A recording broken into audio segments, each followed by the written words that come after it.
일반적으로 사람들이 겪는 고통 중에는 세 가지 종류의 고통이 있습니다.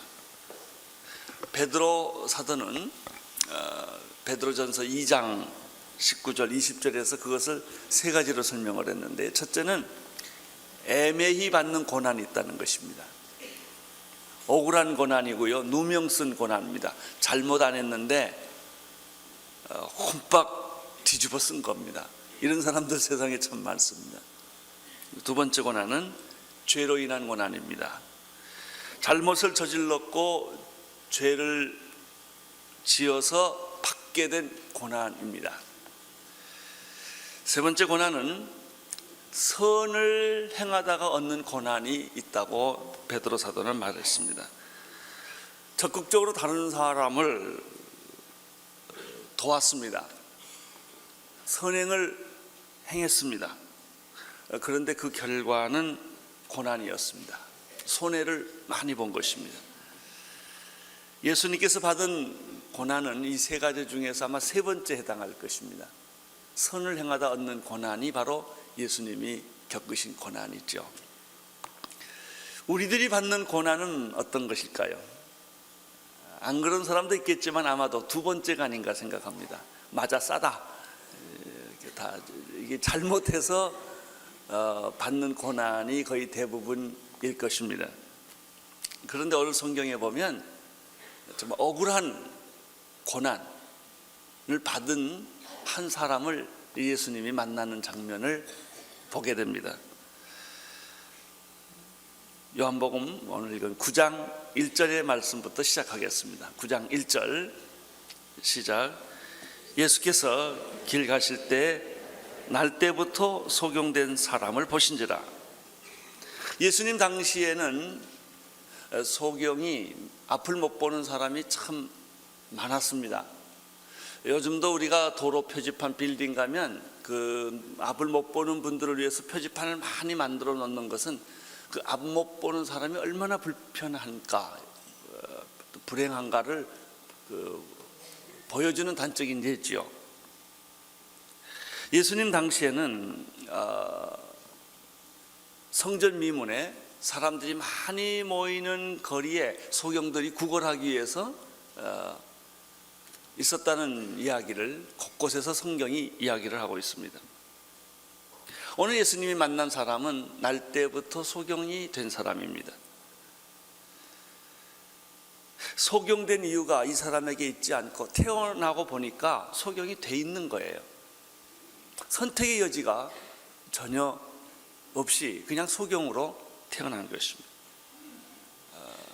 제가 영국에 한 3년 있었는데, 영국에 있을 때 우리 교인 하나가 아이를 낳았는데 첫 아이예요. 첫 아이를 낳을 때 그 아기 낳는 그 해산실에 아버지가 가서 그 부인을 위로하기 위해서 갔어요. 첫 아기를 보기 위해서. 태어났는데 손이 없는 거예요. 굉장한 충격을 받았다고 그러더라고요. 이 사람이 그 선박학으로 PhD 하는 사람인데 팔 없이 태어난 거 아이가. 그때 자기 충격은 이루 말할 수 없었다고 그러더라고요. 그 자기 부인은 미술을 전공한 사람인데 그 아이를 붙들고 매일 울면서 아이를 키우더라고요. 그래서 기부스를 인공 손을 만들어 가지고 이제 교회를 데려오는데, 교회를 데려오면 이 아이가 이게 손이 없으니까 뭐 받을 수가 없어요. 음식 받으려면 기부스된 손으로 이렇게 받고 그러는데 그 사람이 생각이 나요. 태어날 때부터 그냥 손이 없고 태어날 때부터 또 발이 없고, 이 사람은 태어날 때부터 소경인 거예요. 도대체 이 소경은 자신의 운명에 대해서 누구한테 호소를 해야 합니까? 부모입니까? 하나님입니까? 2절을 보십시오. 2절 시작. 제자들이 물어 가로되 라삐여, 이 사람이 소경으로 난 것이 네 죄로 인함이오니까 자기오니까 그 부모니까. 이 제자들이 2절에서 한 질문은 어떤 면에서는 존재론적 질문이며 아주 깊은 신학적인 질문입니다. 이게 누구 죄입니까? 하는 것이죠. 그러나 이 질문을 좀 더 자세히 살펴보면 그런 존재론적 신학적인 질문 이전에 그건 현실적인 질문이고 실제적인 질문이라고 하는 것이죠. 우리의 삶은 현실이고 실제입니다. 이 질문은 아주 예리합니다. 우리들의 삶의 허구성, 존재의 이율배반성, 그리고 설명할 수 없는 어떤 우리 인간에 대한 물음을 우리는 이 질문에서 발견할 수 있습니다. 그러면서도 동시에 제자들이 한 이 질문에는 또 두 가지 허구성이 있다는 사실을 발견합니다. 첫째는 소경인 그 사람이 이 질문을 한 게 아니고 제자들이 질문했다는 것입니다. 고통당하는 것은 소경이지 제자들이 아닙니다. 소경은 자신의 주어진 운명에 대해서는 이 소경은 지금 침묵하고 있습니다. 아니, 그런 질문은 사치스러운 거예요. 지금 이 소경의 관심은 구걸하는 것입니다. 반대로 이 소경을 구경하고 있는 제자들은 말이 많습니다. 언제나 인생의 주인공은 말이 없고 인생의 아웃사이더들은 말이 많습니다. 그런 예가 예수님을 잉태했던 마리아에게서도 볼 수 있죠. 부인이 임신을 자기하고 자지도 않았는데 임신했을 때 요셉이 얼마나 고민을 했겠습니까? 그래서 그 여자를 조용히 내보내려고 하지 않았습니까?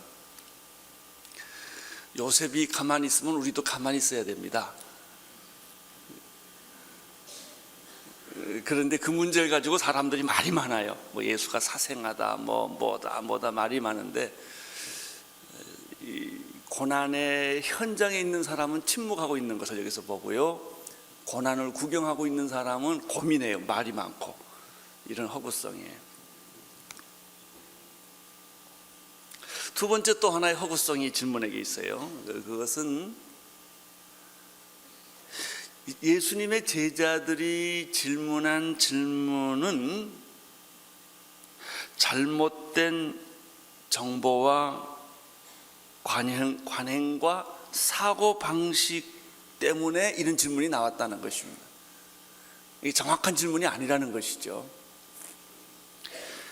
당시 유대인들에게는 잘못된 두 가지 관행이 있었습니다. 첫째는 부모의 죄가 자식에게 전수된다라고 하는 잘못된 생각입니다. 이것은 성경을 오해해서부터 생긴 것입니다. 출애굽기 20장, 34장, 민수기 14장에 보면은 아비의 악이 자손의 3, 4대까지 이른다라고 하는 말이 있습니다. 그것도 사실입니다. 부모의 죄가 자식에게 3, 4대 이른다라는 말이 있는데 이것을 좀 극대화한 해석이죠. 아버지가 잘못했기 때문에 자식이 이런 병이 들었다라고 해석함으로 모든 운명을 아버지 탓으로 돌리는 이제 그런 모습을 여기서 보는 것이죠. 또 하나는 모든 병은 다 죄 때문에 그런 것이다. 그래서 병든 사람은 아픈 것도 힘들어 죽겠는데 내가 아프면 목사님 무슨 죄 졌어요? 그러신다고요. 그렇게 그 죄 때문에 꼭 이 병이 걸렸다라고 너무 이렇게 아주 단순화해서 질문을 한다는 것입니다. 많은 사람들이 병을 그렇게 해석하는 거예요. 죄졌기 때문에 병든 것이다. 또 그건 조상의 죄가 자식에게 온 것이다 라고 해석을 하는 잘못된 관행, 잘못된 정보, 잘못된 지식이 그 인생을 불행하게 만든다는 것이죠. 이런 생각을 계속하는 사람은 병에서 헤어나지를 못하고, 죄의식에서 헤어나지를 못하고, 절망감에서 헤어나지를 못하는 것이죠. 우리 주변에 실패한 사람도 많고, 병든 사람도 많고, 고통을 겪는 사람이 많은데, 이 사람들이 다 죄값으로 그렇게 됐다고 한다면 그 사람은 어디로 가겠습니까? 또 하나 질문해. 죄 안 짓고 피둥피둥 잘 사는 사람이 너무 많거든요. 그 시편에 보면은 말이죠, 악인은 눈꺼풀이 피둥피둥하다고 그랬어요. 이렇게 너무 잘 먹어가지고 안 죽어, 그리고 오래 살고. 그런 사람도 세상에 악인이 너무 건강하다는 거예요. 이런 일이 많은데 그건 어떻게 해석하느냐는 문제가 생깁니다. 예수님의 제자들도 잘못된 그런 생각, 잘못된 사고방식을 가지고 이런 질문을 했던 것이죠. 예수님께서 이런 제자들에게 아주 직설적이고 명쾌하게 다음과 같이 대답을 해 주십니다. 3절을 보십시오. 3절 시작. 예수께서 대답하시되 이 사람이나 그 부모가 죄를 범한 것이 아니라 그에게서 하나님의 하시는 일을 나타내려 하심이라. 이 사람이 소경된 까닭은 이 사람 죄 때문이거나 부모님의 죄 때문이 아니라는 것입니다. 이 말 한마디는 제자들이 소경에 대한 가진 편견, 병자들에게 가지고 있는 잘못된 생각, 정확하지 못한 생각을 예수님이 지금 수정시켜 주시고 잘못을 고쳐주는 일종의 패러다임 전환에, 왜 우리들이 불행한가? 생각을 계속 잘못하고 있기 때문에. 여러분, 행복이다, 불행이다라는 것을 여러분이 어떤 기준에서 합니까? 당신 행복합니까? 당신 불행합니까? 라고 말할 때, 나 행복합니다, 나 불행합니다 라는 말을 우리는 성경적 기준에서 말하지 않고 세상적 기준에서 행복과 불행을 자꾸 얘기한다고. 실패하면 불행이고, 병들면 불행이고, 높은 자리에 안 올라가면 불행이고, 그걸 불행으로 보는 거예요. 오복 같은 것이죠. 정말 그게 불행인가? 오래 사는 것은 행복이고 일찍 죽으면 불행인가? 잘 살면 행복이고 못 살면 불행인가? 항상 우리는 기준 자체가 이 잘못되어 있기 때문에 기준을 바꾸지 않는 한 당신은 행복하지 않다는 것이죠. 예수님께서 지금 제자들의 잘못된 기준, 잘못된 생각을 바꿔주시는 것이죠. 성경에서 보면 진정한 행복한 사람은 누굽니까? 마음이 가난한 사람은 행복한 거예요. 애통하는 사람은 행복한 것이죠. 그렇죠? 그 죄가 가리움을 받고 허물이 사함을 받는 사람은 행복해요. 날마다 하나님의 말씀을 묵상하는 사람은 행복한 사람이에요. 악인의 꾀에 들지 않고 죄인에게도 서지 않고 오만한 자의 자리에 앉지 않은 자는 행복하다고 그랬거든요. 그런 관점에서 행복하다 말을 안 한단 말이죠. 여러분 행복하십니까? 아이고, 벌써 바뀌어주셨네. 이 기준이. 지금 예배 오기 전까지도 돈 없어서 불행하고 몸이 아파서 불행하고 이렇게 생각했는데 그것은 행복의 기준이 아니다 말이죠. 여러분은 행복한 사람인 줄로 믿습니다. 예수 믿기 때문에. 그렇죠? 예수님이 우리 안에 있기 때문에 내가 건강하든 병들든 성공하든 실패하든 나는 행복한 거예요. 기준이 성경적이면 행복한 거예요. 예수님께서 잘못된 제자들의 기준을 바꿔주는 거예요. 이 사람이 소경된 까닭은 자신의 죄나 부모의 죄 때문에 그런 것이 아니다. 나는 오늘 이 아침 시간에 여러분의 가치가, 세상적 가치가 변하여 성경적 기준, 가치로 변하기를 축원합니다. 좋아한다, 싫어한다, 행복하다, 불행하다, 이 중요한 것은 기준이에요. 기준. 예수님이 말한 기준, 성경에서 말하는 기준, 이것을 갖지 못하면 우리는 얼마나 많은 불행과 얼마나 많은 오류와 얼마나 많은 시간 낭비를 하는지 모릅니다. 예수님께서 말씀하셨습니다. 이 사람이 소경된 까닭은 그 사람의 죄 때문도 아니고 그 부모의 죄 때문도 아니다. 그러면 이 사람이 소경이 된 이유는 뭐냐? 그에게서 3절을 다시 보십시오. 그에게서 하나님의 하시는 일을 나타나기 위함이다 라고 말했습니다. 하나님의 일이 나타난다라는 말을 조금 더 정확하게 표현하면 뭘까요? 하나님께 영광을 돌리기 위하여라는 말이에요. 내가 병든 것도 하나님께 영광을 돌리기 위하여, 내가 실패한 것도 하나님께 영광을 돌리기 위하여, 내가 성공한 것도 하나님께 영광을 돌리기 위하여, 그 사건을 통해서 하나님께서 하시는 일을 보여주기 위해서 있는 것이다. 이렇게 해석해 놓고 보니까 할렐루야, 모든 게 그렇게 좋을 수가 없는 거예요. 의미가 있고요, 영광스럽고 아름답습니다. 예수님께서 오늘 3절에서 하신 말씀의 기초에서 본다면 우리 인생은 불행한 것이 아니다. 우리 실존은 고난의 실존, 부조리, 불합리의 이 모든 문제, 풀 수 없었던 저주스러웠던 그 인생의 많은 문제들은 순식간에 사라지고 내 인생은 귀하고 영광스럽고 아름다워 축복의 존재라는 사실을 우리는 깨닫게 되는 것이죠. 그래서 우리가 부르는 복음성가 가운데 당신은 사랑받기 위해 태어났습니다 라는 이 찬양이 얼마나 우리를 행복하게 해주는지 몰라요. 당신은 아주 고귀한 존재예요, 의미 있는 존재예요, 아름다운 존재예요, 영광스러운 존재예요. 결혼해도 되고요, 안 해도 되고요, 아기 낳아도 되고요, 안 낳아도 되고요. 이게 중요하지 않아요. 아기 못 낳으면 내 인생이 다 망가진 것처럼 생각하고, 결혼 못하면 내 인생이 망가진 것처럼 생각하는 그 기준이 잘못된 거라요. 기준이. 그 대학에 들어가야만 행복하고 그 직장에 들어가야만 행복한 게 아니란 말이죠.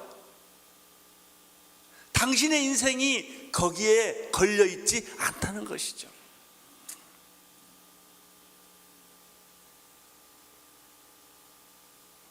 인생이란 죽기 위해 존재하는 것도, 절망하기 위해 존재하는 것도, 고통하기 위해 존재하는 것도 아닙니다. 인생은 허무와 부조리와 무의미도 결코 아니라는 것이죠. 인생이란 전쟁과 가난과 고난의 현장도 아니라는 것입니다. 그러나 지구에 살고 있는 얼마나 많은 사람들이 이런 잘못된 기준 때문에 불행하게 죽어가고 있는지 모릅니다. 우리는 빨리 그 사람들한테 찾아가서 당신 기준이 잘못됐습니다, 그런 것이 아닙니다. 당신은 고귀한 존재요, 의미 있는 존재요, 살만한 가치가 있는 존재요. 자살하면 절대 안 됩니다. 당신 자살하면 안 됩니다. 이 얘기를 가서 우리가 해줘야 됩니다. 우리의 모든 고난은 하나님께 영광을 돌리기 위하여, 하나님의 일을 표현하기 위하여 있는 것이다 라고 하는 것입니다. 4절을 보겠습니다. 4절 예수님이 계속 말씀하십니다. 4절 시작. 때가 아직 낮음에 나를 보내신 이의 일을 우리가 하여야 하리라. 밤이 오리니 그때는 아무도 일할 수 없느니라. 이 4절에서 우리는 두 가지 메시지를 또 발견합니다. 3절에서는 기준의 변화지요.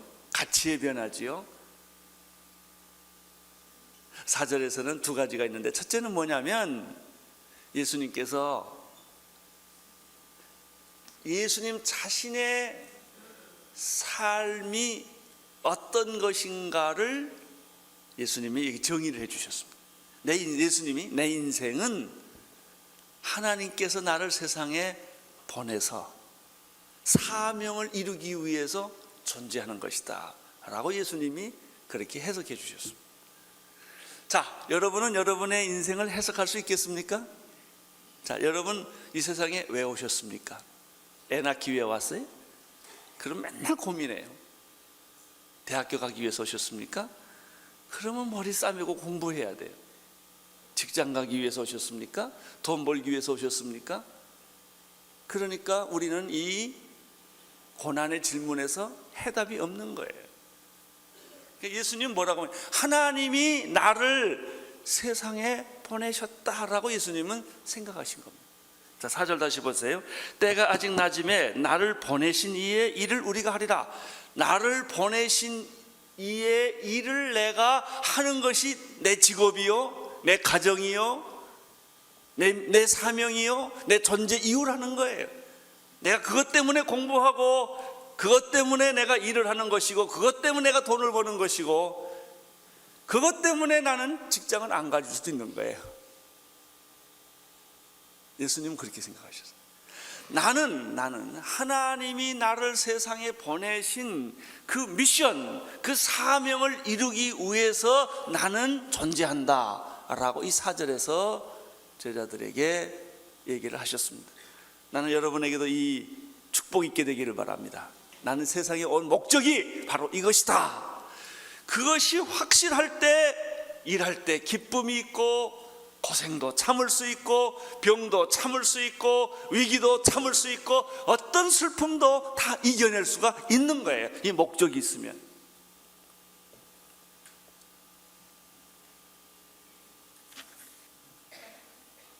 나는 이 영광스러운 일을 위하여 존재한다. 제가 예수님 만나서 열등감을 다 잃어버렸어요. 열등감 다 사라졌어요. 왜? 목적이 생기니까. 나는요 온누리교회 하기 위해 존재하는 사람. 나는요 선교제 2000개 교회를 세우기 위해서 존재한다. 이렇게 생각하니까 내 시간, 내 건강, 내가 가지고 있는 모든 것이 낭비할 수가 없어요. 지금 이거를 다 해야 되니까. 방황할 시간이 없다. 고민할 시간이 없다. 주저할 시간이 우리에게는 무덤에 들어가는 순간까지 없는 거예요. 이 일을 이루기 위하여. 예수님은 하나님의 일, 영광스러운 그 일, 온 인류의 죄를 위하여 십자가에 못 박혀 죽으시는 이 위대한 일, 이 한 가지 일을 위하여 그의 인생은 집중됐던 거예요. 그것 때문에 병든 자를 고쳐주시고 죄인의 친구가 되어주시고 절망한 자에게 희망을 주시고 귀신 들린 자를 정상으로, 모든 불의, 불법, 부정을 예수님은 다 거부하시고 종교적 위선을 벗겨주시고 죄인을 하나님의 찬물로 삼아주셨던 예수님의 33년의 생애는 너무나 짧았던 것이죠.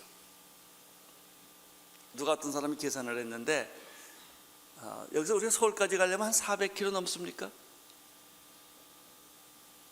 사도 바울이 1차, 2차, 3차 전도 여행 걸어다닌 거리가 2만 킬로였대요. 달에 바퀴를 달고 계속 달린 거예요. 내가 볼 때 강으로, 바다로, 뭐 그냥 여기 갔다 저기 갔다. 자기 인생의 한순간도 사도 바울은 아플 시간도 없었을 것 같아요. 그 목적 하나를 위해서. 잠자는 시간도 없었을 것 같아요. 눈 뜨면, 눈 감으면, 밥 먹으면 군인같이 뛰고 움직이고 아니 그 사람에게 무슨 달빛을 보고 고민한다든지 시몬 너는 뭐 이런 시간이 어디 있겠어요. 목표가 분명한 사람은 방황하지 않습니다. 인생의 의미가 분명한 사람은 시간 낭비하지 않는다는 거예요. 두 번째, 이 4절에서 또 하나 얘기를 합니다. 4절 첫 번째는 예수님이 나는 하나님이 보내서 그 미션을 이루기 위해서 산다, 이게 하나 있고요. 두 번째는 밤이 되면 일을 못한다라는 얘기를 여기서 하고 있어요. 예수님은 이것을 알고 있었어요. 시간의 긴박성, 삶의 긴박성. 지금은 대낮이기 때문에 나는 일을 한다. 밤이 오면 일을 할 수가 없다. 이 사명을 내가 이룰 수가 없기 때문에 밤이 오기 전에 나는 이 일을 다 끝내야 된다는 것이죠. 나는 여러분들에게도 영적 이 긴박성이 있게 되기를 축원합니다. 영적인 이 긴박성. 밤이 오면 일을 못해. 지금은 대낮이기 때문에 내가 일을 할 수 있다는 것이죠.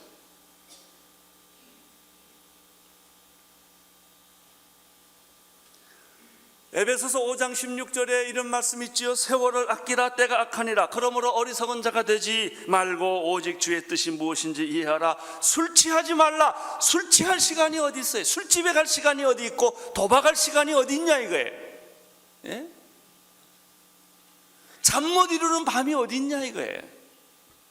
그런 시간 없어요. 그런 시간 없습니다. 곧 밤이 오거든요. 내 인생에 밤이 옵니다. 여러분 일하고 싶어도 일 못할 때가 옵니다. 안 돼요. 밤이 오니까. 지금은 대낮이에요. 시와 찬미와 신령한 노래들로 서로 화답하여 너의 마음으로 주께 노래하며 찬송하며 범사에 우리 주 예수 그리스도의 이름으로 항상 아버지 하나님께 감사한다. 어거스틴이 이 말씀 때문에 무너졌는데 로마서 13장 11절 이후 말씀 또한 너희가 이 시기를 알거니와 지금은 자다가 깰 때가 벌써 되었으니 이미 이는 이제 우리의 구원이 처음 믿을 때보다 가까웠음이니라. 밤이 깊고 낮이 가까웠으니 그러므로 우리는 어둠의 일을 벗고 빛의 갑옷을 입자. 낮에와 같이 단정히 행하고 방탕과 술 취하지 말며 음란과 호색하지 말며 쟁투와 시기하지 말고 오직 주 예수 그리스도로 옷 입고 정욕을 위하여 육신의 일을 도모하지 말라. 그런 시간 없다 이거예요. 그런 시간 없다. 이제 곧 밤이 온다라고 하는 거예요. 내 인생을 놓고 보면 내 인생은 지금 체크 시간은 계속 간다 이거예요. 방직 공장에서 여러분들이 실탈해서 이 풀리는 거 보신 적 있습니까? 막 풀리는데요, 영원히 안 풀려요. 어느 시간 가면 탁 끝나요. 내 인생은 어느 순간에 다 끝난다고요. 예수님은 두 가지 4절에서 말씀하셨어요. 나는 미션이 있다, 사명이 있다. 이 사명을 이루기 위해서 내가 왔다. 두 번째, 나 시간 없다. 밤이 곧 온다. 밤이 오면 일 못한다. 지금은 대낮이다. 예수님이 이렇게 말씀했습니다. 사랑하는 성도 여러분, 성령 충만하십시오. 술 취하지 마십시오. 시간 낭비하지 마십시오. 불필요한 것 때문에 고민하지 마세요. 도둑질 할까 말까 고민하지 말고 하지 마세요. 거짓말 할까 말까 고민하지 말고 거짓말하지 마세요. 사랑해서는 안 될 사람은 사랑할 건가 말 건가 새벽기도 나오지 마세요. 그거 다 불필요한 시간이에요. 여러분 인생 정리하십시오. 이제 여러분의 인생 시간도 정리하시고요, 다 정리할 때입니다. 왜? 이제 얼마 없어요. 예수님은 자기 자신에 대해서 이렇게 말씀하셨습니다. 5절 시작. 나는 세상에 있는 동안에 세상의 빛이다. 그래 예수님 말씀하셨습니다. 세상의 빛이다. 이렇게 말씀하시고 나서 예수님께서는 말만 하신 것이 아니라 이 나면서 소경된 자에게 가까이 가셔서 그의 눈을 고쳐주십니다. 6절, 7절, 8절 쭉 같이 읽겠습니다. 시작. 이 말씀을 하시고 땅에 침을 뱉어 진흙으로 이겨 그의 눈을 바르시고 이르시되 실로암에 못에 가서 씻으라 하시니 가로치고 실로암은 번역하면 보냄을 받았다는 뜻이니라. 가로닫고 이에 가서 씻고 밝은 눈으로 왔더라. 아주 예수님은 실제적인 분이십니다. 말씀만 하시는 분만 아니라 행동하시는 분이십니다. 그는 친히 땅에 침을 뱉어 진흙을 이겨 그의 눈을 발라주었습니다. 아이고, 왜 예수님이 이런 촌스러운 방법을 쓰실까라고 생각하지 마십시오. 이 시대의 문화적 상황에 맞는 행동입니다. 예수님은 때로는 말씀으로도 병 고치시고 안수에서 병 고치시고 일으키 세우기도 하시고 마가복음 7장 33절에 보면은 어눌하고 말 못하고 귀먹은 사람의 경우는 어떤 때는 공개적으로 병 고치기도 하시고 이 경우에는 그 사람을 따로 데리고 사람 없는 데서 무리를 떠나서 예수님이 하신 손가락으로 그도 귀에다 딱 꼽았어요. 이렇게 청진기 같이 꼽고 양귀에 넣고 침 뱉어서 손에다가 침 뱉어서 그 혀를 이렇게 딱 대시고 하늘을 우러러 탄식하시면서 에바다 그랬어요. 열려라. 그러니까 귀가 열리고 입이 열린 거예요. 이렇게 병 고쳐주신 적도 있어요. 그러니까 침 뱉어서 진흙에 이겨가지고 눈에 붙였다고 그래서 더럽다 이러지 마시고 예수님 하시는 방법이에요. 뭐 이렇게도 하시고 저렇게도 하시고 그 사람의 수준과 형편에 따라 예수님은 하셨어요. 요점은 뭐예요? 병 고쳤다는 겁니다. 눈뜨게 해주신 거예요. 그리고 실로암에 가서 눈을 씻어라. 그랬더니 이 사람이 눈을 뜬 것입니다. 8절, 9절, 10절을 보겠습니다. 시작. 이웃 사람들과 및 전에 저가 거리는 것을 보았던 사람들이 가로되 이는 앉아서 구걸한 자가 아니냐 혹은 그 사람이라 하였며 혹은 아니라 그와 비슷하다 하거늘 제 말은 내가 그러라 하니 저희가 묻되 그러면 내 눈이 어떻게 따졌느냐. 11절 대답하되 예수라 하는 그 사람이 진흙을 이겨 내 눈에 바르고 나더러 실로암에 가서 씻으라 하기에 가서 씻었더니 보게 되었다. 여러분, 이 소경은 눈을 떴는데 영원히 눈 떴을까요? 아니죠. 또 죽지요. 나사로가 죽었다 살아났습니다. 죽을까요? 안 죽을까요? 죽죠. 살다 죽는다, 눈 떴다 눈 감았다 이게 중요한 게 아닙니다. 눈 떠도 또 눈 감게 되고요, 살았다가 또 죽게 되는 것입니다. 근데 우리는 눈 감았다 눈 떴다 그러면 기적이 되는 거예요. 아니요, 당신 예수 믿은 게 기적이요. 이 사람에게 축복이 뭐예요? 살아났다는 거예요. 눈만 뜬 게 아니고 그 인생이 살아난 거예요. 그 인생에 하나님이 개입된 거예요. 그 인생의 새로운 세계를 그가 경험하게 된 것이죠. 인생의 목적이 생긴 것이죠. 그것이 축복입니다. 오늘 나는 여러분에게도 이런 동일한 축복 있게 되기를 축원합니다. 이 사람이 소경된 것은 그 사람의 죄나 그 사람의 부모의 죄 때문에 된 것이 아니라, 그렇죠, 이 사람이 소경된 까닭은 하나님의 일을 보여주기 위한 사건이었다는 것입니다. 나는 내게 주어진 모든 사건이 그런 사건이 되기를 바랍니다. 내 인생이 하나님을 증거하고 하나님께 영광 올려 돌리는 그런 축복. 내가 지금까지 가지고 있었던 모든 것, 경험하고 있던 모든 것, 내 존재 자체가 하나님께 영광을 돌리기 위하여 씌워줄 수만 있다면 이것보다 더 위대한, 아름다운, 높은 가치가 어디 있겠습니까? 할렐루야. 사랑하는 성도 여러분, 오늘 여러분의 직장이 귀함을 아시기를 바랍니다. 여러분, 내 이 직장 왜 다니나 이런 말 하는 사람 하나도 없게 되기를 축원합니다. 떠날 땐 또 떠나더라도 아멘, 할렐루야. 그리고 오늘 그 직장에서 열심히 사십시오. 여러분의 가정을 사랑하십시오. 여러분의 주변에 있는 사람들 다 중요한 사람들, 소중한 사람들에 다 사랑해야 될 사람들이고 내가 섬겨야 될 대상들. 그것을 통해서 하나님은 영광을 받으실 것입니다.